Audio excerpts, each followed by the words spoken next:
बाहरी राज्यों से लौटकर वापस अपने गांव आने वाले लोगों को गांव में ही रोजगार देने को लेकर जिला प्रशासन भी गंभीर हो गया है।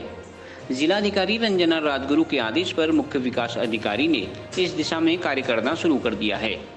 यहां बता दें कि कोरोना महामारी के कारण देश भर में लॉकडाउन घोषित किया गया है। ऐसे में अधिकांश उद्योग धंधे व व्यापारिक गतिविधियां ठप हो गई हैं। इन व्यावसायिक प्रतिष्ठानों में कार्य करने वाले हजारों लोग बेरोजगार हो गए हैं। यही बेरोजगार लोग अब अपने अपने पैतृक गांवों की तरफ रुख कर रहे हैं। प्रदेश सरकार व जिला प्रशासन इसे रिवर्स पलायन के अवसर के तौर पर भी देख रहा है। इन लोगों को गांव में ही रोजगार मुहैया कराए जाने को लेकर प्रशासन भी गंभीर हो गया है। अब देखना दिलचस्प होगा कि राज्य सरकार व प्रशासन की कवायद कितनी कारगर साबित होती है। पेश है CCN की ये एक्सक्लूसिव रिपोर्ट। कोरोना महामारी के चलते बहुत सारे लोग मैदानी क्षेत्रों में उद्योग के बंद होने के बावजूद काफ़ी लोग वापस अपने गांव की तरफ लौट रहे हैं। जिला प्रशासन ने भी इस तरह के जो लोग वापस लौट रहे हैं उनके गांव में ही रोजगार की व्यवस्था के लिए आदेश दिया हुआ है। प्रशासन इस पर काम कर रहा है और सरकार की भी मंशा है कि रिवर्स पलायन को साकार किया जा सके। जो लोग पलायन कर चुके हैं उनको गांव में ही रोजगार दिया जाए। तो इस तरह पे जिला प्रशासन किस तरह से इस पर काम कर रहा है, हमारे साथ इस पर बातचीत करने के लिए हैं बागेश्वर के मुख्य विकास अधिकारी DD पंत जी। हम उनसे बातचीत करेंगे। सर, हमारे चैनल में स्वागत है सर आपका। पहले धन्यवाद। सर, ये जानना चाहते हैं कि प्रशासन किस तरह से किस किस क्षेत्र में इस पर काम कर रहा है सर, रिवर्स पलायन के लिए जो लोग गाँव वापस आ गए हैं उनको गाँव में रोकने के लिए किस तरह की रोजगार की व्यवस्था कर रहा है? कोविड-19 के कारण बहुत सारे लोग इस समय जनपद में बाहरी क्षेत्रों से वापस आ गए हैं। इन लोगों को जनपद में स्वरोजगार पर स्थापित करना, रोजगार देना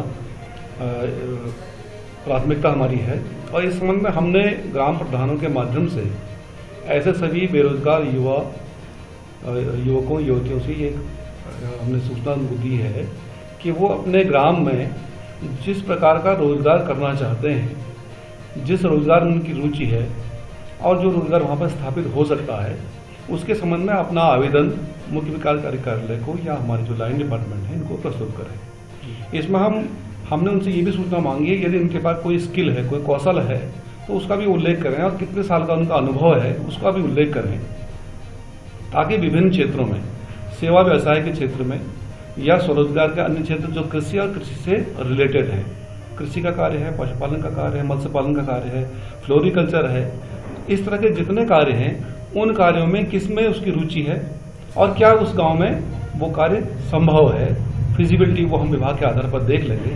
जब एक बार सारे लोगों का हमारे पास एक डाटा आ जाएगा, एक एप्लीकेशन आ जाएगी, तो उसके बाद हम विभाग वाइज इनको सॉर्ट आउट करेंगे और विभाग वाइज उन लोगों के साथ बैठ करके उनकी क्या अपेक्षा है और क्या वो काम करना चाहते हैं उसके आधार पर कार्ययोजना तैयार करेंगे। सभी विभागों के पास केंद्र सरकार की, राज्य सरकार की तरह तरह की योजनाएं पहले से ही संचालित हैं।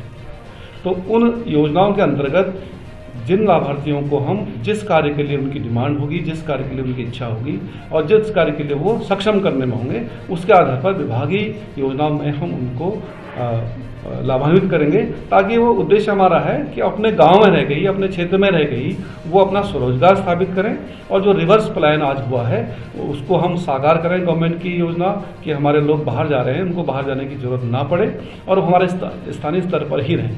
हमारे बहुत सारी जो योजनाएं हैं केंद्र सरकार की, राज्य सरकार की, उसमें हमारे पास मार्केटिंग की भी फैसिलिटी कुछ है, तो हम इनके स्वरोजगार को उस मार्केटिंग फैसिलिटी से जोड़ेंगे और जहाँ कहीं आवश्यकता होगी उनको हम प्रशिक्षण भी देंगे। ट्रेनिंग का भी हम एक कैलेंडर बना रहे हैं, प्रोग्राम बना रहे हैं, तो उनको हम कौशल प्रशिक्षण भी देंगे स्वरोजगार विभाग के माध्यम से, चाहे उनके स्वयं की धनराशि से या जहाँ कहीं बैंक लोन की आवश्यकता होगी, बैंक लोन से उसको जोड़ करके उनका रोजगार स्थापित करने में मदद करेंगे और मार्केटिंग की हमारी जो फैसिलिटीज़ हैं उनका उपयोग करेंगे। कुल मिला करके हम ये चाहते हैं कि जो हमारे लोग रिवर्स पलायन में यहाँ पर आए हैं वो गाँव में रहें, अपना स्वरोजगार स्थापित करें और अपनी जो दिनचर्या है वो गाँव में व्यतीत करें। सर, एक चीज़ ये जो बाहर से जितने लोग भी आ रहे हैं, तो क्या इस तरह का कोई डाटा आप कलेक्ट कर रहे हैं सर? उसको डाटा कोई भी इकट्ठा कर रहे हैं, कितने लोग आ रहे हैं करके? इस समय जितने भी लोग हमारे जनपद में प्रवेश कर रहे हैं, इसके संबंध में बिलौना में हमारा एक सेंटर बनाया गया है और जितने भी लोग वहाँ पर आ रहे हैं उन सबको वहाँ पर बिलौना में उनकी मेडिकल जाँच हो रही है, थर्मल स्क्रीनिंग हो रही है और उनका रिकॉर्ड मेंटेन किया जा रहा है।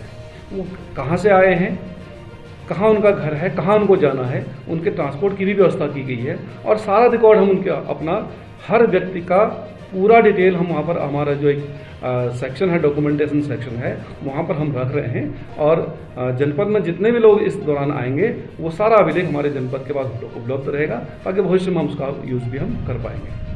थैंक यू सर, हमसे बातचीत करने के बहुत बहुत धन्यवाद। बहुत बहुत धन्यवाद आपका। Thank you. तो आप थे बागेश्वर के मुख्य रोजगार अधिकारी डी पंत जी, जिन्होंने बताया कि किस तरह से प्रशासनिक कवायद चल रही है, लोगों को गाँव में रोजगार दिया जाए। बहुत सारी ऐसी चीज़ें हैं जिन पर प्रशासन बहुत पहले से काम कर रहा है, उनको मार्केटिंग और वित्तीय सहायता तक की भी बात प्रशासन उसका खाका तैयार कर रहा है। हमें उम्मीद है कि जो लोग गांव में वापस आए हैं उन लोग को गांव में ही रोजगार मिल सके। CCN न्यूज़ के लिए सुष्मिता थापा के साथ मैं सुरेश पांडे।